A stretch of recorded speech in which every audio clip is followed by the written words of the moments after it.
loco por el tenis, me encanta su juego tan emocionante. Estoy loco por el tenis, me encanta su ritmo tan electrizante. Estoy loco por el tenis y lo quiero practicar para ver si mañana soy como Coria, Gaudio Nalbandián. El juego del tenis va a empezar, a prepararse todos que vamos a jugar. Amigos oyentes, bienvenidos sean todos ustedes a una edición más de Pasión Tenis.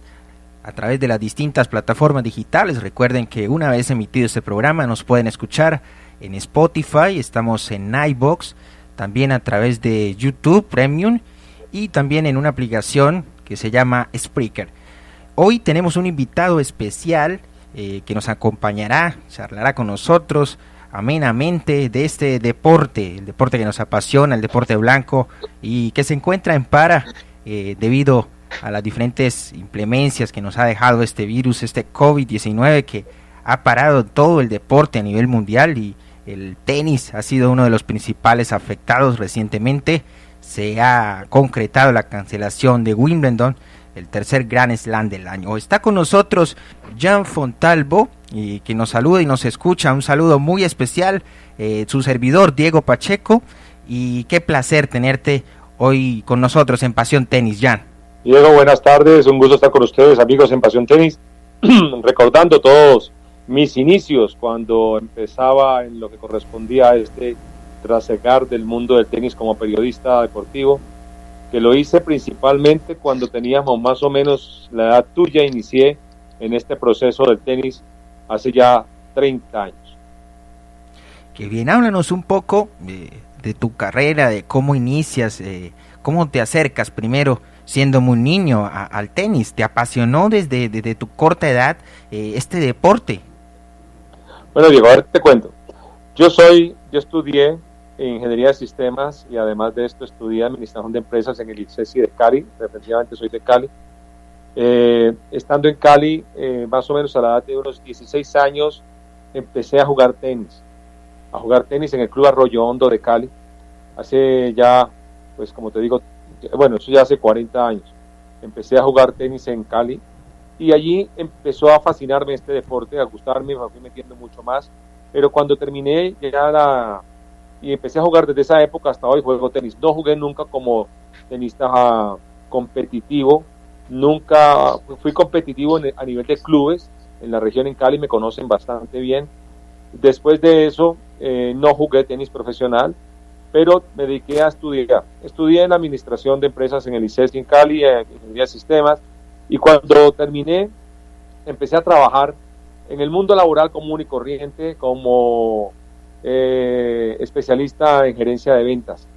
Fui gerente de ventas de unas compañías a la edad de 22, 23 años, pero a la edad de 25, 26 años, Telepacífico estaba iniciando labores en el año 1986, 87, y en ese momento no había, como todos los canales regionales, Teleantioquia, Telepacífico, Telecaribe, que son los canales regionales más viejos de Colombia. Yo fui en ese momento, por cosas de la vida, llegué a ese canal y en ese canal tuve relación con la directora del canal, la gerente del canal en ese momento, Mariana Garcés Lloreda, que fue ministra de Cultura hace poco, y con ella empezamos en Telepacífico. Bueno, empecé en Telepacífico y algún día le dije a Telepacífico, bueno, quiero estar en Telepacífico. Licité un programa de televisión en Telepacífico, me dieron unas horas de televisión en Telepacífico. Haga de cuenta que el Canal TRO, usted quiere estar en el Canal TRO y quiere tener un programa de televisión en el Canal TRO, en esa época había que licitar los programas y le daban a usted unas horas. Yo alcancé a licitar y licité 2 horas y me dijeron, bueno, ¿y qué va a programar en esas 4 medias horas que me dieron? Recuerdo que en esa época, hace 30 años, me entregaron una media hora un domingo a las 7 de la noche, otra media hora martes 7:30 de la noche, otra media hora miércoles 5:30 de la tarde y otra media hora sábado 2:30 de la tarde. Y cuando uno es programador de televisión, uno tiene que programar, poner un programa, producir un programa y vivir de la pauta publicitaria y pagarle al canal el alquiler, a Telepacífico. Yo siempre he sido muy comercial, toda la vida he sido muy comercial. Yo dije, yo quiero tener los programas en Telepacífico.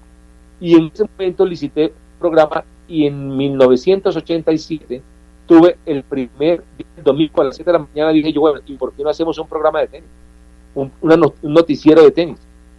Puedo decir que simplemente porque me dio el arrebato, por el amor que le tenía al tenis, y estamos hablando de hace 30 años, que no había internet, que no había redes sociales, que no había todas estas facilidades de obtener la información como hoy, ni siquiera estaban los canales de ESPN, Fox Sports, nada de estas cosas.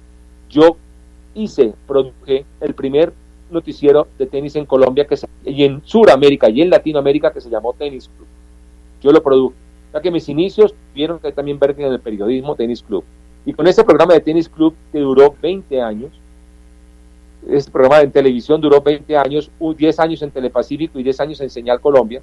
Este programa lo produje, y no había nadie en ese momento para presentarlo, lo presenté yo mismo, aunque yo no era presentador ni era comunicador, lo produje, lo presenté, y a partir de ese programa me empezaron a conocer muchas personas en el mundo del tenis, porque yo empecé a viajar, a seguir en esa época a Álvaro Carlos Jordán, a Mauricio Haddad, después a Fabiola Zuluaga, a Miguel Tobón, y empecé a viajar a conseguir contenido, porque no lo podíamos tener de muchas partes, a conseguir contenido para el programa, haciendo yo mismo las entrevistas y haciendo yo mismo las presentaciones del mundo del tenis de ese momento. Conocí muchísimas, viajé por el mundo siguiendo a Fabiola Zuluaga, a Mauricio Haddad, para hacerte un recorrido rápido durante muchos años por el mundo del tenis. Tengo más de 45 Grand Slams en mi poder, de haber ido a los 45, ya creo que llegué a los 50 Grand Slams. En ese momento yo viajaba a los Grand Slams y no solamente hacía los informes, grababa notas de las participaciones de los jugadores colombianos, sino también empecé a relacionarme con los directivos del mundo del tenis, empecé a relacionarme con los entrenadores, empecé a relacionarme con los agentes de los jugadores, y empecé a relacionarme con todo ese mundo completo del tenis. Y esa época pasó desde el año 1987 hasta principalmente el año hasta el año 2003 aproximadamente. Fungí como periodista. No solo eso fue el inicio, la parte de televisión fue el inicio, pero estando yo allí empecé a decir que el mundo se me podría abrir un poco más, y me volví periodista y empresario de una vez, porque yo hacía el programa de televisión, yo lo tenía que pagar con mi propio recurso y salir a vender la publicidad para ganarme la plata, para poder pagar el programa y poder vivir. Me iba bien en ese momento, creo que fui el primer periodista colombiano de tenis haciendo ese tipo de cosas, creando eso y viviendo no de ninguna empresa, sino de eso. Pero se me fueron abriendo oportunidades y también fui a Radio Deportes de Caracol en esa época, eso fue en el 90, a Radio Deportes de Caracol, y les dije a Radio Deportes, mire, ¿por qué no me dan un programa de tenis? Y alquilé un espacio de 1 hora diaria, todos los días de 6 a 7 de la noche en Radio Deportes de Caracol a nivel nacional, y con un compañero que se llama Luis Eduardo Gallo, hice durante 10 años el programa de Tenis Club, también con el mismo nombre en Radio Deportes de Caracol. Y además, o sea, que tenía ya televisión y tenía radio. También fui periodista y escribía columnas en el periódico El País durante 10 años, lo hice también en Cali. Ese ejercicio se creció, funcionó, pero eso me llevó a mí, la parte de la televisión me llevó a decirle también a las empresas que hacían, a la Federación Colombiana de Tenis en su momento, les dije, oiga, ¿y ustedes por qué no transmiten los partidos de Copa Davis de Colombia? O los partidos de los torneos que existen en Colombia. Y dice, no, eso es muy caro. Entonces yo le dije, yo me encargo de producirlos, yo me encargo de montarlos, de organizarlos, de transmitirlos, y me encargo del espacio en el canal de televisión, me encargo de producir la televisión, pero yo me quedo con los minutos de comerciales. Y yo salía a vender la pauta comercial, producía y vendía, y además presentaba y empezaba a narrar los partidos de tenis por televisión. Creo que fui la segunda persona en hacer transmisiones de televisión de tenis en Colombia de los diferentes partidos. Y hice muchas Copas Davis, no solamente en Colombia, sino fuera de Colombia. Hice muchísimas los torneos en Colombia. En esa época no habían Challenger, ni habían Futuros, ni había nada de esto. Habían torneos en cada ciudad de Colombia, habían torneos importantes que eran campeonatos nacionales. La Raza en Manizales, el Sultana del Valle en Cali, en Medellín. Y entonces yo empecé a transmitir también por televisión esos partidos, y yo mismo los transmitía, yo mismo los presentaba. Yo hice mucho, a los cabos de 5 años de estar haciendo eso, me inscribí en la Cor Valle, y Acor Valle me permitió ser miembro de Acor Valle, y hoy soy miembro 640 de Acor Valle desde hace, imagínense, ya 25 años llevo siendo miembro de Acor Valle, donde fui su presidente también como presidente de Acor Valle durante unos años. Todo ese tipo de cosas me llevó también en el año 90 a decir, bueno, ¿y por qué, si estamos haciendo estas cosas en Colombia, por qué no transmitimos los torneos de Roland Garros, Wimbledon y US Open y los pasamos por Colombia, por televisión, las finales? En esa época no existía absolutamente ESPN ni Fox Sports, no había ningún canal de esos de cable que hoy existen, que ellos arrancaron más o menos en el año 98, 99, arrancaron esos canales. Durante 10 años me fui a París, toqué la puerta, me vendieron derechos de televisión, igual lo mismo en Londres, igual lo mismo en Australia, igual lo mismo en Nueva York. Llegué hasta allá, toqué la puerta, me vendieron derechos de televisión, y además de que me los hayan vendido, yo tenía que levantar la señal de televisión desde allá, subirla al satélite, bajarla acá en Colombia, comprar espacios en canales que solamente habían 2 canales. Usted no había nacido, estoy hablando de todo eso cuando usted no había nacido, Diego. Y después de eso, todo esto lo hice y lideré, digamos, las transmisiones de los Grand Slam en Colombia. Fui la primera persona que los hizo. Por televisión los hice, yo mismo los presentaba, los vendía, los organizaba, los producía, alquilaba los espacios y asumía el riesgo comercial y profesional. Después de eso, en el año 2003, en el año 2000, el negocio de la televisión se vino para menos. Los canales de cable arrancaron ESPN, Fox Sports, ya no me vendían los derechos de televisión para Latinoamérica, para Colombia, se los vendían a ellos, entonces el negocio no dejó de ser negocio en ese sentido. Ya no había Radio Deportes de Caracol, entonces dejé de alquilar el espacio en Caracol. En la televisión ya no se volvió un negocio importante porque yo vendía un minuto de televisión en el año 90 de pauta publicitaria en 700 mil pesos el minuto neto en Telepacífico, y hoy ese mismo minuto se vende en 70 mil pesos. Entonces digamos que como negocio no fue buen negocio, perdí plata en ese momento, pero bueno, después de eso dije yo, no sigo más en televisión, no sigo más, voy a tratar de explorar otra oportunidad de negocio con el tenis, y fue cuando me convertí en promotor de tenis en el año 2003. Más o menos hasta allí en la parte de comunicaciones y de periodismo. Después del 2003 continué, obviamente, haciendo entrevistas, haciendo programas, haciendo notas, como periodista, transmitiendo partidos de televisión, y fui la primera persona de Colombia que viajó por las salas de prensa de los grandes Slam en el mundo entero. Soy reconocido, por eso soy muy amigo de gente como Guillermo Salatino, fui amigo de Bob Collins, el mejor periodista de tenis del mundo, amigo de Miguel Ángel Zubiarraín en España. Ellos me llevaron, me presentaron todo el mundo de las salas de prensa de los grandes torneos del mundo, y hice grandes amigos, tengo muy grandes amigos en el tenis, de la International Tennis Writers Association. Así que ese más o menos es mi mundo como periodista de tenis, y después mi mundo como promotor de tenis y como empresario de tenis. Pero eso más o menos es la primera parte de tu pregunta.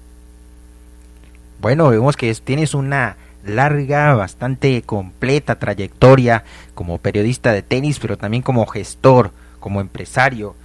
Cuando te referías a la organización de esos torneos, la organización ya de la parte del mercadeo deportivo, tengo entendido que fundaste algo llamado Producciones Grand Slam.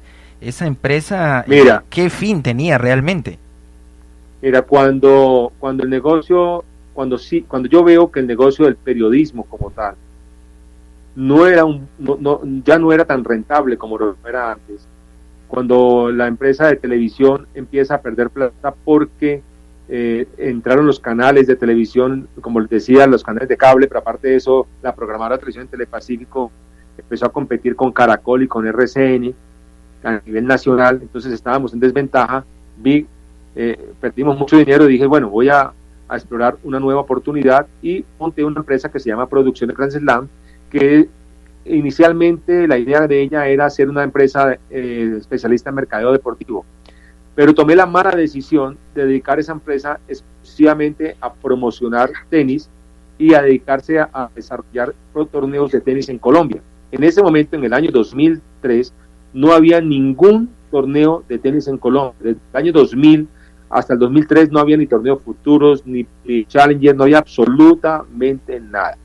Como no había nada, fui a la Federación de Tenis y le dije, mire, como el negocio de la televisión se me dañó, yo quiero, y como conozco muy bien el negocio del tenis a nivel internacional, porque me volví amigo de las grandes empresas de mercadeo deportivo del mundo, como IMG, como Octagon, como Lagardère, etcétera, dije, voy a montar una empresa de esas.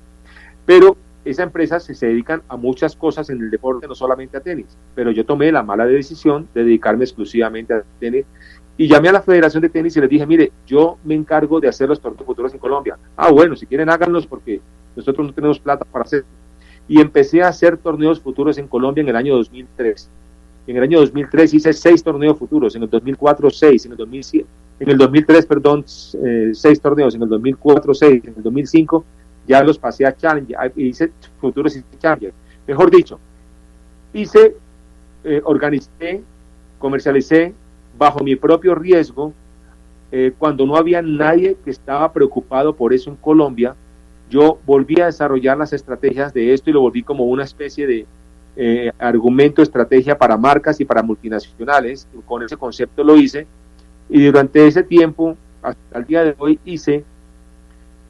produje 45 torneos futuros y más o menos unos 40 torneos Challenger en Colombia. Para poderlos hacer, yo no tenía apoyo ni de la Federación de Tenis, ni del Ministerio, ni de ninguna parte. Yo eso lo hice vendiéndolo como una estrategia de mercadeo y de marcas a las multinacionales. Así fue como conseguí a Cruz Bolívar, a Claro, a Diners. He traído al mundo del tenis desde el año 2003 hasta hoy más de 72 marcas vinculadas al mundo del tenis como promotor y como promotor de tenis en Colombia. Por eso, y lo digo, y traje no solamente esos futuros, esos Challenger, traje exhibiciones a Colombia, arriesgué trayendo exhibiciones, traje a las hermanas Williams, traje a Sharapova Ivanovic, traje lo que más importante ha sido para mí en lo que hemos hecho, traje la licencia de la ATP a Colombia, los torneos, los Champions Tour de ATP, donde jugaban solamente los ex números 1 del mundo, y donde traje a Colombia a los mejores del mundo. Traje a Borg, traje a Vilas, traje a McEnroe, traje a Kafelnikov, traje a más de 10 jugadores de ex números 1 del mundo, a Carlos Moyá, a Thomas Muster, a competir en Colombia en un evento que se llama el Champions Tour de la ATP. Traje también a las exhibiciones de Mansur Barami a Colombia, eso es para mí lo mejor que he visto en el tenis en mi vida, con Yannick Noah. Todo ese tipo de cosas las he hecho y me ha llevado a tener muchísimos amigos en el mundo del tenis y a conocer el mundo del tenis desde adentro. Y también, para concluir, ayudé a Colsanitas en el principio a tener su primer torneo WTA, y desde el 2003 para acá, desde el 2003 hasta este año, asumí el riesgo, hasta hace 2 años asumí el riesgo del WTA porque se iba a acabar el WTA de Colsanitas en el 2003, y yo asumí el riesgo con mi propio dinero de continuar y de hacer los torneos, y lo hice bajo mi propia responsabilidad, consiguiendo plata para esto, y desafortunadamente en los últimos años de ese torneo, en los últimos años de no solamente ese torneo, sino de los torneos Challenger y todo el mundo del tenis, en el 2003 y el 2004 fueron años para la economía colombiana. Perdimos mucho dinero con esa empresa Grand Slam, muchísimo dinero, todo por haberme dedicado exclusivamente al tenis. Desde el año 2018, pues Grand Slam entró en una crisis, 2017, una crisis muy complicada económica, precisamente porque ya las marcas no querían dedicarle dinero al tenis principalmente. Entonces me tocó, digamos, que hacer una reorganización de esa compañía y a través de una nueva empresa de producción de Grand Sports, dedicarme a hacer lo que hoy hago también. Soy el asesor de muchas multinacionales como experto en mercadeo deportivo y de entretenimiento. Consigo patrocinios para grandes organizaciones en Colombia, Comité Olímpico Colombiano, Comité Paralímpico Colombiano, Federación Colombiana de Tenis. Soy el comercializador del WTA, de Colsanitas, comercializo grandes eventos, asesoro a Nestlé, a Milo, asesoro a Abbott, asesoro a muchas multinacionales para que se vinculen al deporte, y eso pues me ha permitido mantenerme vigente en el mundo de los negocios, pero también he querido mantenerme en el mundo del tenis con el tema del apoyo a la Federación de Tenis. Entonces, bajo ese orden de ideas, mi experiencia no solo ha sido como periodista, sino también como ejecutor, comercializador y productor de grandes eventos deportivos y principalmente tenis en Colombia. Qué grata experiencia tenerte nosotros hoy en Pasión Tenis, para hablar también un poco ya del otro lado, dejando esa grata experiencia que hemos tenido hace poco con la clasificación, ese partido importante que Colombia tuvo ante Argentina recientemente, en días pasados en marzo, cuando durante la primera semana en el Palacio de los Deportes ese enfrentamiento que logró con la victoria y la clasificación por segunda vez consecutiva a las finales de Madrid. Cuéntanos un poco acerca de ese gran logro que ha tenido Colombia en estos 2 últimos años, con triunfos también en Grand Slam. Bueno, Colombia en los últimos años, en los últimos 10 años, vivió un boom de tenis muy importante. En los últimos 10 años, sí. Y ese boom de tenis se vivió gracias a varias situaciones en especiales que se dieron en el país. La primera, que hubo una organización como Colsanitas que apostó por apoyar a un equipo de tenis, para apoyar a unos muchachos que sacó, construyó y les dio no solamente los patrocinó, sino que los apoyó como un equipo inicialmente, y de esa cosecha fueron parte pues los grandes jugadores que vivieron en los últimos 10 años en Colombia, o que nos han dado esos éxitos en Colombia: Santiago Giraldo, Alejandro Falla, Cabal, Fará, Mariana Duque, Fabiola Zuluaga. Todos ellos forman parte de esa gran camada que vivimos. Pero esos jugadores, todos los que te he mencionado, no solamente tuvieron el apoyo de Colsanitas, sino que tuvieron la fortuna de poder ganar sus puntos ATP en su país para poder competir y meterse entre los 100 mejores del mundo, porque de nada te sirve tener patrocinio y no subir en el ranking, como en este momentico algunos jugadores de Colombia, que tienen algún patrocinio y no suben en el ranking. Entonces, ellos tuvieron la fortuna de tener torneos, que fueron los torneos que yo hice durante 10 años, estuvo completamente, esos jugadores jugaban con los wildcards que yo les daba en su momento determinado, las cartas de invitación que les dábamos para que ellos pudieran competir y ganar sus puntos, porque algunos no tenían la posibilidad siquiera de poder entrar a los cuadros principales de esos torneos. Además de eso, tuvieron la fortuna de tener grandes entrenadores pagados por Colsanitas en su momento determinado, y eso les elevó su capacidad, además de que eran talentosísimos. Pues yo te puedo decir que ningún jugador de este momento en la actualidad en Colombia ha hecho lo que hicieron Falla, Giraldo, Cabal y Fará. Por ejemplo, ellos a los 20 años ya estaban entre los 100 del mundo. O sea, sobre todo Falla, Giraldo, ya estaban entre los 100 del mundo a los 20 años. Eso es un tema que a veces se le olvida a las personas, que el tenis tiene historia, que el tenis no es solamente los que tenemos hoy, los que ustedes están viendo hoy y de los que ustedes hablan muchísimo hoy como noticia. No, aquí hay muchas cosas y mucha tela por debajo del puente de la que hay que hablar. Mucha agua que pasa por debajo del puente. Ahora, eso obviamente dio como resultado llegar a este momento que tiene el tenis, o a este momento que yo diría que ya estamos en la parte de decadencia de la curva que tuvimos de ascendente de esa gran época del tenis glorioso que ha tenido Colombia. Y venimos entonces, afortunadamente tocó ahora ganar, tocó la posibilidad, tocamos, digamos que el cielo, la Copa Davis, estar en los 18 mejores equipos del mundo en Madrid, con esa con ese nuevo concepto de Copa Davis que entregó Piqué con su organización Cosmo. Eso facilitó que pudiéramos estar allí, y hay que abonar entonces la victoria que se hizo en Bogotá, precisamente, que es parte de todo ese bagaje de tenis que acabo de comentar. Así es, Jan, y es que es importante resaltar esos logros que se han dado en los últimos 2 años.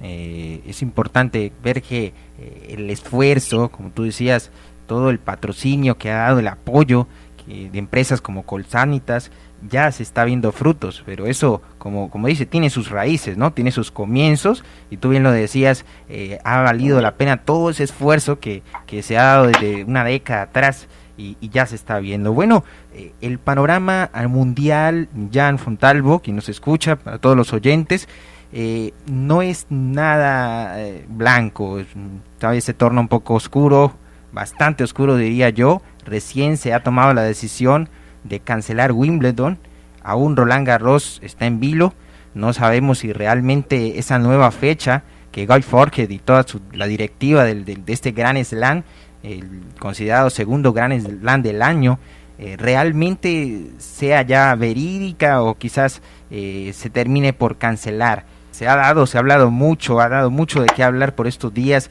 en que no se llega a una interacción con los mismos jugadores, quienes son los que le dan el espectáculo al evento. Ya tú como organizador lo sabes, y a veces las decisiones se toman a veces sin consultarlos a ellos. ¿Qué opinión tienes al respecto? a través de todo esto que está pasando en el mundo del tenis, con todas estas decisiones, la misma Agüita también se ha ido en contra de Roland Garros. Parece que todos están en contra de Roland Garros, ¿no, Jan? Bueno, lo primero que hay que entender es cómo es el mundo del tenis.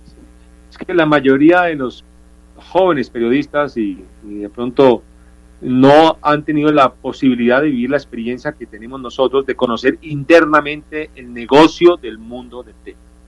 Porque una cosa es lo que vivimos y que nos gusta, la pasión que tenemos y de pronto que sabemos jugar al tenis y de pronto que nos gusta ver a Federer y a Nadal y todos ellos. Y otra cosa es ver que detrás de todo esto es simplemente un negocio. No hay nada más que hacer. Esto es un negocio. Un negocio donde tiene 4 grandes actores. Uno es la Federación Internacional de Tenis, o sea, la ITF. El otro es la WTA. El otro es la ATP. Y el otro es una organización que han montado y que han desarrollado los 4 torneos Grand Slam. De hecho, cada torneo Grand Slam, Roland Garros, que es de la Federación Francesa, Wimbledon, que es de la Federación Inglesa, Australia, que es de la Federación Australiana, y US Open, que es de la USTA, cada torneo en sí es una empresa más grande que la misma ITF, es más grande que la misma ATP y es más grande que la misma WTA. Cada torneo de ellos es más grande como negocio, es mucho más grande. Por eso, estas organizaciones todas son independientes. Aquí no hay aquí no hay un mundo global del tenis donde todo se vea bonito y va a haber un solo circuito. No. Entonces, por eso Roland Garros, como negocio, dijo, hombre, yo creo que es importante, primero, nosotros no poder tener un Roland Garros este año. Y segundo, porque pues tenemos que tener como negocio, no podemos dejar que el negocio se acabe este año, como negocio, porque pueden tener unas pérdidas, etcétera, una serie de cosas. Y eso en un momento determinado siento que eso como negocio, ellos están pensando como empresarios, igual son empresarios y tienen que defender su negocio. Y viendo las cosas desde ese punto de vista, pues está bien que busquen una fecha. Ahora, ellos no tenían que pedirle permiso a la ATP, ni tenían que pedirle permiso a la WTA, ni tenían que pedir permiso a la Federación Internacional de Tenis. No tenían que hacerlo. Sin embargo, digamos que hay un acuerdo político tácito entre todas esas organizaciones de no hacerse daño. Por ejemplo, de respetar el calendario de la ATP y de respetar el calendario de la WTA. Entonces, eso es de pronto lo que no es la ATP ni la WTA la que están en contra de Roland Garros. No, son también los dueños de torneos en la ATP y la WTA a los cuales les haría daño poner Roland Garros en esa fecha. Entonces, por ejemplo, hay torneos que hay en la misma fecha que Roland Garros quiere pasar. Después del US Open vienen los torneos de Asia y esos torneos se van a ver resentidos si ponen a Roland Garros allí, porque la gente los jugadores no irían a jugar esos torneos de Asia, sino que jugarían Roland Garros. ¿Por qué jugarían Roland Garros? Porque Roland Garros, para mí está bien que haya Roland Garros. ¿Por qué? Porque Roland Garros le permite a 300 jugadores ganar dinero en un año donde no han podido ganar dinero. Ganar mucho dinero. Por entrar en la primera ronda Roland Garros, usted se gana 100 millones de pesos mínimo. Solamente por entrar, por pisar la primera ronda de la cancha en Roland Garros. Un jugador que está 120 del mundo, 130 del mundo, 140 del mundo, gana dinero por estar en Roland Garros. Entonces, y son 128 hombres, 128 mujeres en sencillos, más los dobles mixtos. Es decir, hay mucha gente que gana dinero allí y me parece que se podría manejar. Lo que pasa es que se ponen bravos los directores de torneos de la ATP y director de torneo de la WTA. No tenía que pedir permiso. Ahora, obviamente, eso muestra que el mundo del tenis es un negocio, no hay nada que hacer. Pero si usted me dice que sí es bueno que Roland Garros esté allí, yo digo, sí, es bueno que Roland Garros esté allí. Yo creo que es mejor que Roland Garros esté allí a que estén 2 torneos, uno ATP y otro WTA en esa semana, porque le da la oportunidad a muchos más jugadores de jugar que no jugar. Bueno, y esperamos que todo mejore, ¿no, Jan? Por el bien del mundo, por el bien de toda la humanidad, el bien del deporte mundial, el bien del tenis, que se encuentra paralizado. Si todo esto de aquí a septiembre, agosto, septiembre, mediados, mejora, tienes toda la razón, comparto esa idea. Esto le permitiría a muchos jugadores que a la larga viven de esto, de los partidos, sus ingresos, sus patrocinios. Ellos están frenados en este momento sin haber jugado partidos, y nada más por inscribirte y participar en primera ronda es un buen dinero que le entraría a estos jugadores que no han logrado en todos estos meses, 2-3 meses.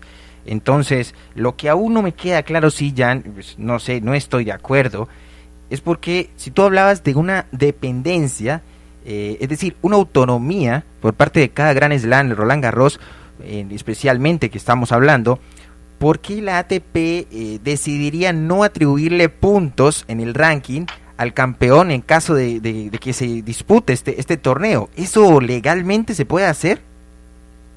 A ver, le comento. Esa es una muy buena pregunta. Pero me voy a mover unos 4 minutos más o menos en explicarse. ¿Qué es lo que sucede? Lo que sucede es que la ATP está conformada por 2 grandes comités. Un comité de jugadores y un comité de directores de torneo. Tenemos que devolvernos al año 1972, cuando anteriormente el circuito de tenis lo manejaba principalmente era la Federación Internacional de Tenis. Antes había un ranking de la ITF, y la ITF era la que manejaba los jugadores profesionales. Pero en el año 72 muchos tenistas se pusieron bravos con la ITF porque les parecía que se sentían manipulados por la Federación Internacional de Tenis, que los estaba explotando. Entonces los 30 mejores tenistas del circuito que tenía la ITF en el 72 hicieron un boicot, se unieron y pelearon la ATP y se salieron de la ITF y montaron la ATP y le dieron poder, montaron una organización que empezó a hacer torneos y a vender franquicias de torneos, y esa es la ATP que tenemos hoy. Entonces la ITF dijo, y las mujeres hicieron lo mismo. Entonces la ITF dijo, ustedes se van a abrir, bueno, ábranse entonces, pero hagamos entonces un acuerdo. Ustedes como ATP y como WTA nunca hagan torneos de 2 semanas. ¿Para qué? Para que solamente queden los 4 Grand Slam como torneos de 2 semanas. Hagamos una cosa, el máximo puntaje se lo van a dar a los Grand Slam, 2.000 puntos a los Grand Slam, a 2.000 puntos a cada Grand Slam, y los puntajes que se dan en los Grand Slam quedan solamente para los Grand Slam, y ustedes hagan circuitos y torneos después de 1.000 puntos para abajo. La ATP, la WTA, dijeron, bueno, listo, y la ITF dijo, bueno, y así entonces nosotros respetamos que ustedes hagan el circuito profesional, la ATP, la WTA haga su circuito profesional de mujeres, pero nosotros nos quedamos entonces con los 4 Grand Slam, la ITF, y nos quedamos con la Copa Davis también. Entonces era un acuerdo político, haciendo organizaciones diferentes.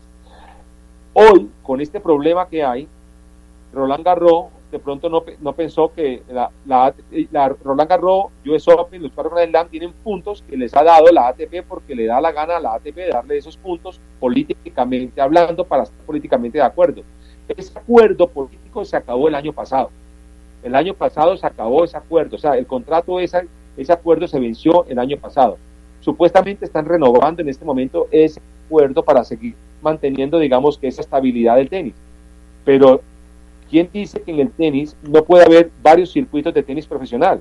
Uno manejado por la ATP, otro por la WTA, otro por la ITF, por ejemplo. Porque si esos 4 Grand Slam tienen tanta plata, dicen, bueno, si la ATP no me da puntos a Roland Garros y a los otros Grand Slam, pues hagamos una cosa muy sencilla. Montemos nosotros con la plata que tenemos otro circuito. Y un jugador cuando tenga 16 años va a decir, juego o el circuito de Challengers y ATP 250 y 500 del ATP, o juego el circuito de futuros Challengers de la ITF. Eso pasa en el golf. Hay un circuito PGA de Norteamérica, hay un circuito de Europa y hay un circuito de Asia. Diferentes circuitos. Y un jugador cuando quiere ser profesional le dice, me voy para este o para el otro. Decide cuál circuito jugar. Y eso creería que sería lo que le va a pasar al mundo del tenis más adelante. Bueno, Jan, recientemente Wimbledon ha decidido cancelar, ya tiene claras fechas para el próximo año 2021. Las directivas del Comité Olímpico Internacional recientemente ha decidido cancelar los Juegos Olímpicos, los cuales seguirán llamándose Juegos Olímpicos 2020, solo que se celebrarán el año entrante. Roland Garros todavía estamos en vilo de si se aplaza o finalmente se juegue, todo depende de cómo siga el panorama mundial con el virus, pero muy cerca ahí quedan como entre la mitad, como se dice en el sándwich, el colchón, el US Open. ¿Qué piensas? ¿Es tan impredecible que llegue a jugarse en este tiempo? Pues recién con la decisión que toma Wimbledon, ¿crees que empiece a peligrar ya el US Open? Bueno, por el momento, tanto la ATP y la WTA cancelaron los circuitos hasta la temporada de hierba, es decir, hasta julio 13 cancelan la temporada de hierba, es decir, hasta Wimbledon, y una semana más cancelan allí el circuito profesional, definitivamente no lo hay por las condiciones que ya todos sabemos lo que está sucediendo. La verdad, Diego, no sabemos qué vaya a pasar. O sea, todo depende de la cantidad de contagios que hay en Estados Unidos. La economía creo que no se puede parar. El tema que tienen los eventos es que la gente va un público a los eventos que está muy junto. Pues estoy sentado muy cerca de la otra persona y el nivel de contagio puede ser muy alto en eventos que tienen más de 300,000 personas, porque a un US Open van más de 300,000 personas, a un Roland Garros van más de 300,000 personas. Entonces, son eventos muy masivos en donde hay muy fácilmente el tema del contagio y no sabemos cómo vaya a evolucionar esto. La verdad, hoy no lo sé, no sé qué va a pasar, no veo, digamos, que sea un año como muy amable para el tenis. Va a sufrir mucha gente, mucha gente va a sufrir en ese sentido, y obviamente aquí el negocio se convierte, digamos, también en una parte muy importante. Usted sabe cuánto vende, no solamente lo que gana Roland Garros o US Open por derechos de televisión, sino usted sabe qué le pasa a canales como ESPN, como Fox Sports, como todos los canales deportivos que no tienen contenido que pasar. Claro, han tenido que repetir, incluso, no sé si te has dado cuenta, todos los oyentes están repitiendo finales históricas, años pasados, anteriores, semifinales de Wimbledon. Sí, pero eso va a llegar un momento en que ya no vamos a ver más repeticiones, o sea, claro, ya nos cansamos de eso.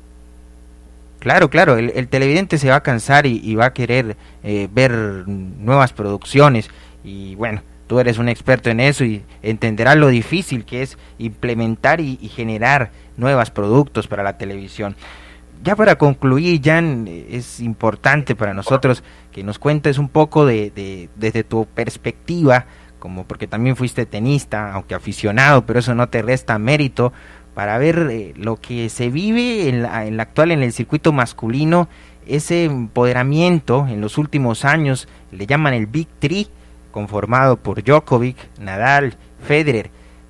¿No te parece que en los últimos años se ha visto que ya hay un acercamiento de otros jóvenes que prometen, como en el caso de Dominic Thiem, que ya está empezando a pelear importantes partidos en la zona del polvo de ladrillo? Pero también vemos otros jóvenes como Tsitsipas, como Daniil Medvedev, quienes también en cancha dura han visto varios compromisos y manejan una técnica bastante avanzada ya para el tenis actual. ¿Qué expectativas tienes de esa nueva generación y de esta que se va yendo, ya en el caso de que Roger Federer el año entrante diga adiós? Hay una cosa que es importante entender, que de pronto trato de expresarles a los periodistas jóvenes. El tenis no empezó hoy, empezó hace 3 años, ni hace 5 años. El tenis empezó hace 100 años. Y hay que conocer la historia y hay que estudiar. Yo, para poder llegar a este nivel, me tocó también hacer cursos de tenis en la Federación Internacional de Tenis, conocer un poco para poder hablar, porque una cosa es que uno haya jugado tenis, otra cosa es que le guste a uno el tenis, y eso no lo amerita uno para decir uno, bueno, voy a hablar de tenis con propiedad. No, hay que estudiar muchísimo y hay que conocer muchísimo todas las cosas de lo que hay atrás de esto. Y esto te lo digo porque en los últimos 30 años de mi vida, que he visto tanto tenis, he visto que han pasado, como en años anteriores, todas las épocas han tenido buenos tenistas. A nosotros nos tocó vivir este Big Three, pero a mí también me tocó vivir, por ejemplo, la época de Sampras y Agassi, y me tocó vivir antes la de Becker y Lendl, y me tocó vivir también la de Borg y Vila, y me tocó vivir también la de McEnroe, y tocó también la de Arthur Ashe, y tocó también la época de Rod Laver y Fred Stoll, y todas esas épocas. O sea, siempre han habido épocas doradas del tenis de 3 o 4 jugadores que han dominado más o menos el circuito, y eso ha sido toda la historia. Obviamente esta es la época más mediática. Esto obviamente Federer, Nadal y Djokovic son los que más títulos han ganado en algún momento determinado, y no le han quitado el título, por ejemplo, a Sampras de más números 1 del mundo como años consecutivos seguidos. Eso no se lo han quitado todavía.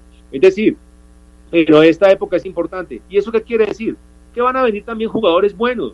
De pronto la próxima época no va a ser de jugadores tan sobresalientes como Federer, Nadal y Djokovic, pero los jugadores como Tsitsipas, como Félix Auger-Aliassime, como Dominic Thiem, jugadores como todos los que has mencionado, son jugadores que me gustan y que van a dominar el circuito, y que lo más importante, ya son mediáticos y son carismáticos, y el tenis va a continuar con ellos. Y ellos se acabarán y vendrán otros más, que espero yo poderlos vivir para contarlo. y así sucesivamente. Siempre hay que recordar, siempre van a haber generaciones nuevas y buenos jugadores, y de pronto nos olvidaremos. Por ejemplo, si usted tiene un hijo mañana y le dicen, él nunca va a saber quién fue Federer, ni va a saber que dentro de 10 años, el que tenga 10 años, él no va a saber quién fue Federer, ni quién fue Djokovic, ni quién fue Nadal, y se le va a olvidar Federer, Djokovic y Nadal, y va a creer que eso nunca existió y que eso no son tan buenos, y en su momento él tendrá mejores jugadores y estará viendo otros jugadores que para él serán los mejores. Eso es lo que está pasando en este momento con la mayoría de las personas que son de esta generación. Así es, muchísimas gracias, Jan, por haber estado con nosotros, por aportarnos gran parte de tu experiencia, de tus conocimientos, que has aprendido no en pocos años, estamos hablando de décadas, Jan, y pues para nosotros ha sido un placer tenerte con nosotros en este podcast de Pasión Tenis. Hablamos acerca del deporte blanco, del deporte mundial. Muy agradecido por sacar tu tiempo y esperamos tenerte en otra próxima oportunidad. ¿Qué mensaje le envías a todos los oyentes, en especial a los que practican ese deporte, a los tenistas, a los niños que quieren tomar ese deporte como la carrera de su vida? Bueno, principalmente es importante, primero que todo, gracias Diego por tenerme en cuenta, por permitirme este espacio, pues en este momento que tenemos tiempo para hacer este tipo de reflexiones, pues bueno, compartir las enseñanzas que hemos tenido con gente como tú. Además, con respecto a las nuevas generaciones y los que están queriendo jugar, el tenis es un deporte muy amable, muy agradable, pero es un deporte muy difícil y de mucho sacrificio, de muchísimo sacrificio. No es fácil llegar a donde están llegando Cabal, Farah, donde está llegando Federer, Nadal, Djokovic, no es fácil. Hay millones de jugadores que quieren llegar allá, pero para eso se requiere sacrificio y mucho dinero. No hay nada que discutir. Los papás que me estén oyendo tienen que entender que no hay patrocinio fácil en este momento.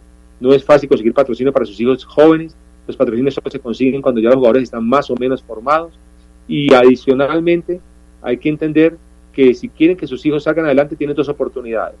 En el mundo del tenis tienen dos oportunidades. O que se juegue como profesional, que va a ser muy duro y va a tener que tener dinero para los primeros 3, 4, 5 años, más o menos unos 100 y pico millones de pesos al año para que pueda salir adelante. Y lo segundo es que se puede ir a jugar tenis universitario, que eso sí es una opción muy interesante para cualquier padre, ver a su hijo graduarse y becado por un deporte como es el deporte de su vida. Así que hay oportunidades que entrega tenis, entrega disciplina, entrega honorabilidad, entrega confianza y entrega muchas alegrías. Así que si quieren, sigan practicando el tenis, que para mí es el mejor deporte del mundo. Muchas gracias. Jan Fontalvo estuvo con nosotros para Pasión Tenis. Fuerte abrazo.